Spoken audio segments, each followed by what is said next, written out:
Hello guys, চলে এসেছি আর একটা নতুন ভিডিও নিয়ে। আর এটা হচ্ছে আমার এত যে ভিডিও করেছি তার মধ্যে সব থেকে ফালতু একটা ভিডিও, যেটা আমাদের উদ্ভট টাইমে একটা পিকনিকের হয়েছিল। অনেক দিন থেকে প্ল্যান করব, কিন্তু আমাদের হয়ে ওঠেনি। একদিন হট করে রাতেরবেলা বলছি যে আমরা পিকনিক করব, তো ওই 8:30টার টাইমে গিয়ে মাংস কিনে নিয়ে এসেছি। কিনে এসে খড়ি দিয়ে পিকনিক শুরু করেছি, কারণ আমরা গ্যাসে করবো না, কারণ এক্সট্রা পণ্ডিত। আর পিকনিকের টিফিনে ছিল হচ্ছে কফি আর চাউমিন, যেটা আমি খুব ভালো বানাই। আমি সত্যি বলবো, আমি খুব ভালো বানাই। আর কিছু পারি না পারি, এটা আমি খুব ভালো করে বানাই।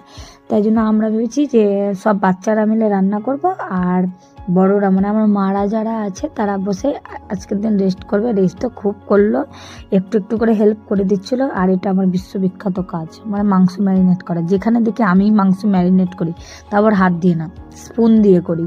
আর আমার মা আমাদেরকে বলে দিচ্ছিল, কারণ আমি তো প্রথমেই বললাম ওরা আজকে রেস্ট করবে। আর এই মাংস রান্না করছি আর চলে যাচ্ছে লাফাতে লাফাতে নাচ করতে, আবার কিছু করছি আবার লাফাতে লাফাতে চলে যাচ্ছে নাচ করতে। কারণ আমাদের তো পুরো বডিতে স্ক্রু ঢিল আছে। এটা মাঝে সাঝে কি হয় ভগবান জানে। তো আমাদের দিয়ে নাচ শুরু, আর এদিকে আমার মাদের গসিপিং টাইম। পৌঁছালে এখানে ক্যাবলা কান্ত, আর আমাদের গান লিটারেলি 2:30টা পর্যন্ত বেজেছে।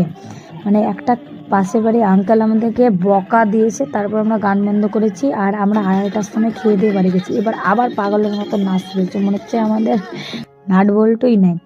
আর এখানে আমি মেন কোর্স রান্না করছি হচ্ছে পোলাও আর মাংস চাটনি। মিষ্টি হওয়ার কথা ছিল, তো মিষ্টি হয়নি। তো পোলাও মাংস চাটনিতেই আমরা রেখেছি। আর এখানে 1টা যখন বাজে তখন আমরা গেম খেলছি। তারপর লাস্টে সবাই বললো যে খেতে বসেছে, তারপর যা করবি। তো ওদেরকে আগে খেতে দেওয়া হলো, আর আমি যে মাংস উঠাচ্ছি, আর আমার মারা সব বেড়ে বেড়ে পরিবেশন করে দিচ্ছে। তারপর আমরা বসেছি খেতে।